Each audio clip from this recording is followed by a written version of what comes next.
I think we're all in agreement that the media has a huge impact on shaping public opinion.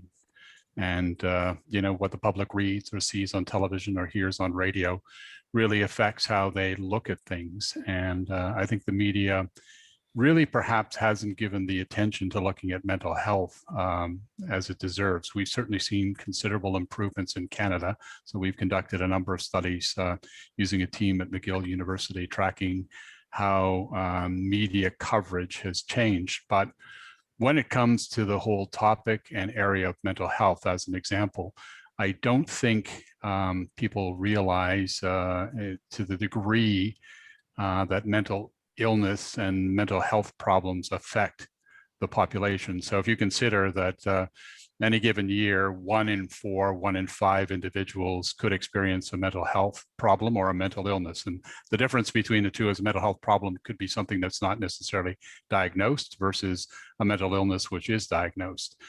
So when you consider as well that 1 in 2, 50% of the population within a lifetime is going to experience a mental illness. So as a society, we often don't treat mental illness the same way we treat physical illness. Physical illness has a priority, and therefore it gets attention, it gets more funding. And yet when you take a look at mental illness and the impact that it has in association with physical illness, people don't often draw those connections. So where I was going with the numbers is, again, as I said, that 1 in 4, 1 in 5, 50% of the population in a lifetime. You consider that 2/3 of people with a mental illness or a mental health problem will not seek help. And they won't seek help. Oftentimes, one of the major barriers is stigma. We didn't know a lot about that. I would say within about the last 20 years, we've focused a lot more on stigma than we have in the past. But when you consider that, more than 60% of the population dealing with a mental health problem won't seek help, that's really problematic. And one of the reasons that they won't seek help is because stigma is such a major barrier. People don't want to be seen in the stereotypes that are associated with mental illness and mental health problems, where we know just the opposite is true, that for the vast majority of people, if they get the appropriate help, they can manage their mental illness and they can go on to lead full and productive lives, and some people recover completely. And it's instilling that message of hope and recovery in the general population to get them to change the negative attitudes and stereotypes that they have towards mental illness. And when you consider some of the language that's used in the media, when you consider the assumptions that are made by the media, it really has quite a dramatic impact on those people not seeking help. And, stigma is a complex issue. It's not something that's simple. So, but if you want to boil it down into its simplest terms, what you're looking at basically is a complex social issue that's made up of 2 basic components: negative beliefs and negative behaviors. In other words, people acting on those negative beliefs or stereotypes, and that negative behavior can simply be identified as discrimination. And, when we use terms like crazy, nuts, loony, fairly commonly, crazy is one that's, I think, probably one of the most used terms. I had a crazy day today. Wasn't the traffic crazy? All those Zoom calls are crazy. That does have an impact on individuals. And so you've got public stigma, which is, again, the general feeling that's displayed or the beliefs that the public has. You have self-stigma, where those people dealing with mental health issues begin to believe those negative stereotypes. And then on top of all of that, if it's not complex enough, you've got structural stigma, where, again, politicians, society, government, you name it, don't view mental health or mental illness in the same way. And therefore, it doesn't get the funding, it doesn't get the priority, it doesn't get the attention that it really deserves. And so you begin to see things like, considerably less funding aimed at mental illness, even though it does have, as you know, as a doctor, considerable impact on people's physical health. I mean, take a look at what we're going through right now with the pandemic. People dealing with depression, anxiety disorders because of isolation, because of uncertainty, because of concern about COVID. So you can begin to see those kind of things. So when we did our research, we found some very interesting things about the media. One was language usage. Again, some of those terms for sensational headlines, for example, can be, really quite harmful to perpetuating those negative stereotypes and misconceptions. Assumptions.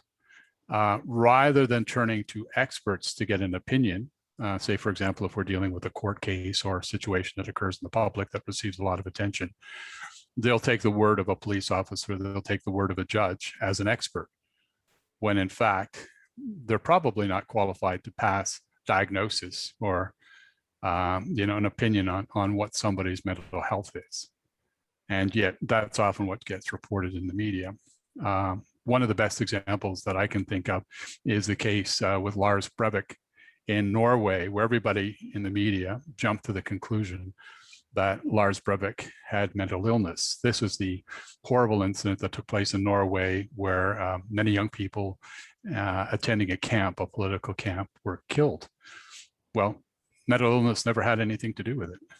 Lars Breivik never got a diagnosis that he was mentally ill or mentally disturbed. So again, the first conclusion was that this was a person who had a mental illness. What we know is that people living with mental illness are far more likely to be a victim than a perpetrator. Yes, sometimes a person with a mental illness, does a horrible thing. And oftentimes, if we were to look at it and trace back the roots of what precipitated that, it's the person was off their medication, as an example, and beginning to hallucinate, or depending on the disorder that they were dealing with, had those kind of problems. So as a former journalist, oftentimes when we wanted an opinion on something, the first place we would turn is to an expert. So if I was to use another analogy, the economy, I would go to an economist first to get context of what was happening and why it was happening. And then I would want to bring the story closer to home. So I would go to a consumer. What we found in our research is that journalists don't go to the experts, don't go to people who are knowledgeable about mental health, doctors, psychiatrists, people in the field. And at the same time, they don't go to interview people with lived experience of mental illness to get their perspective. And yet, as journalists, we're always trained, talk to the experts, but also talk to the people most affected. And, we see that doesn't happen, or wasn't happening, at least in Canada. But we've seen changes as we begin to work with the media. We've worked through a couple of organizations, one being the CBC, another one, the Canadian Forum on Trauma and Violence. Again, working with journalists to come up with guidelines and to draw attention to some of the misconceptions, some of the issues that are out there, and some of the stories that aren't necessarily being covered. What we found was that probably the most stigmatizing stories were the quick news stories, where journalists didn't have an opportunity to really reach out and get that expert opinion and talk to people with lived experience. It would be akin to doing, again, as I said, a story on the economy or a sports story on hockey and not talking to the coaches or talking to the hockey players. That just seems bizarre, but that's what happens in the world of mental health. We don't see the same proportion of stories done around policy, around funding, around beds. I mean, I find it quite interesting. You get a brand new hospital built for children, and where's the mental health ward? It's in the basement. Again, I think it's sort of an interesting sort of analogy to how we think of mental illness and mental health. So I'll sort of stop there and let you ask your questions if I haven't covered something. Yeah, thank you. This is wonderful, and you covered many of the pieces that we're interested in. Would you talk about a time that you think that mental health was covered well and that had a positive effect on outcomes? Well, I can think of many examples, actually, and we have some poster children, so to speak.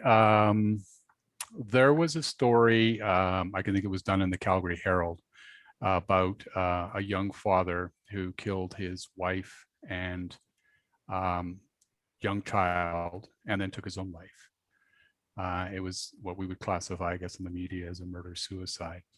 And the reporting on it was really well done because you had expert analysis of why this happened, what was behind it. It was a very large feature piece, actually.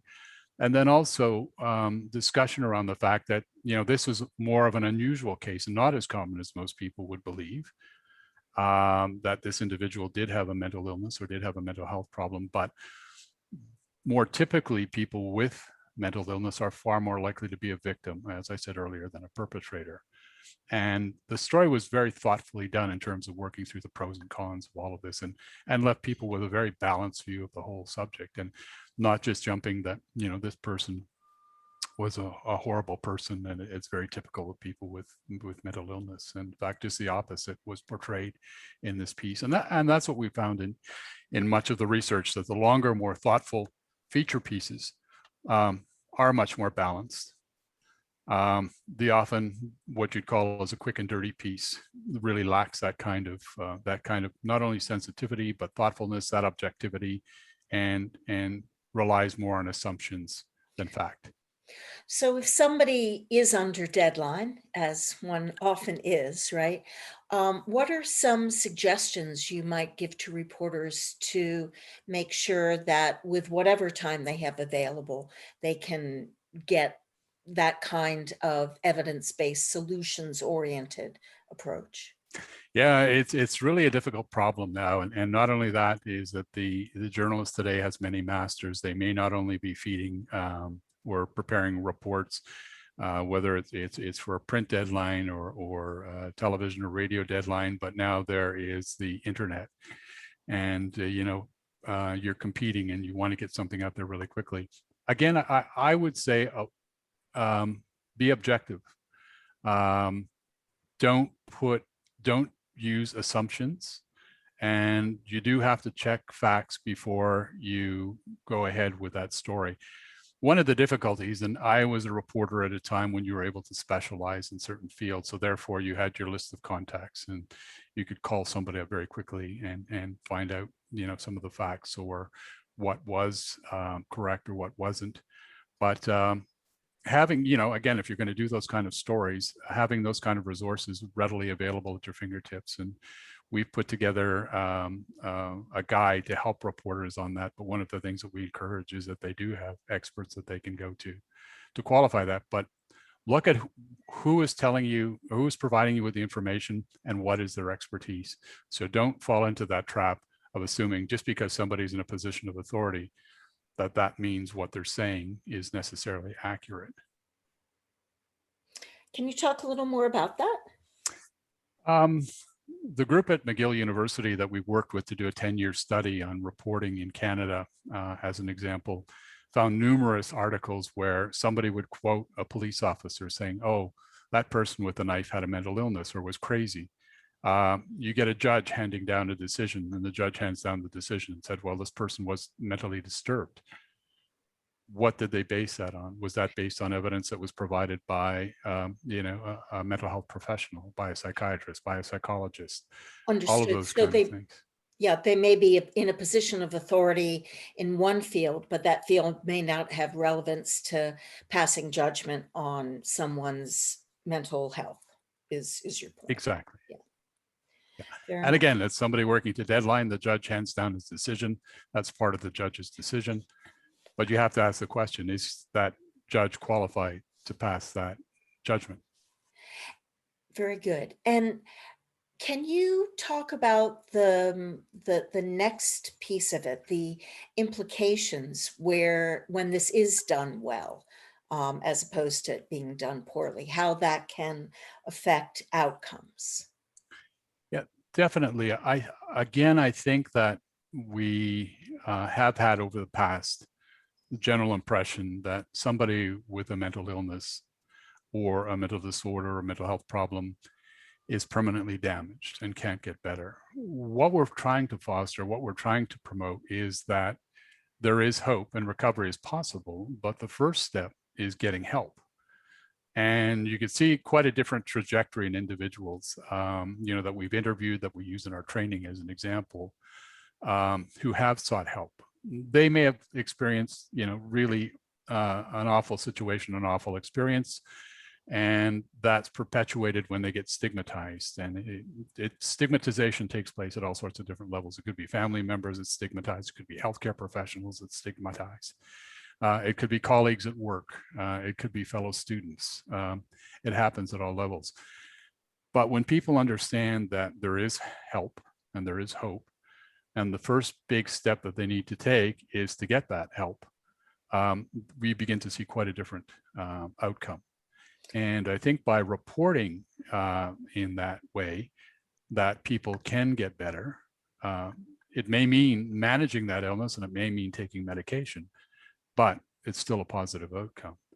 And I think when stories are balanced and provide that, and that assumptions aren't made that just because somebody may have committed a horrendous crime, that there was mental illness associated with it, but oftentimes that's the conclusion that people will jump to. And we have to avoid that until we actually know the facts. I guess it is seductive to fall into a no one in their right mind could possibly have done such a thing mode. Is that how you think this transpires? Absolutely. Sandy Hook is another good example. There was never a diagnosis of mental illness of that young man. He had Asperger's syndrome, but that's not a mental illness in terms of the DSM-5. Doesn't fall into those criteria. What precipitated that? What was behind it?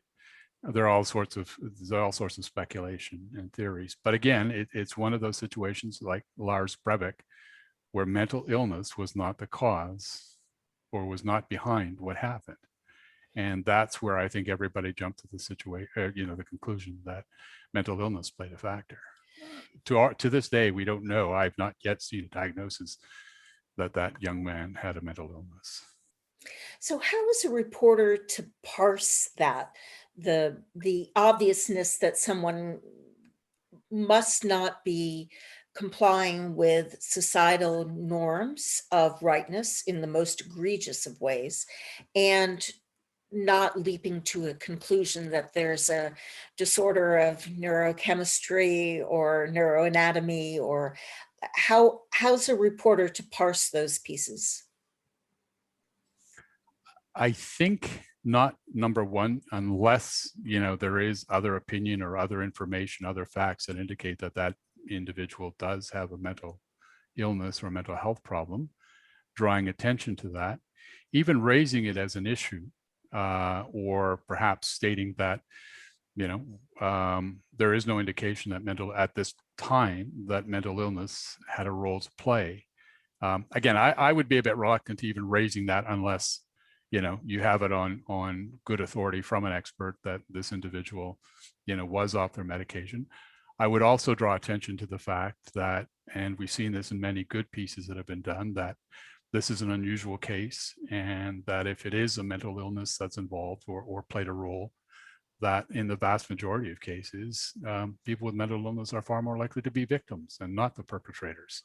And just to balance it that way, much like you get other people that commit horrendous and awful crimes that may not have a mental illness,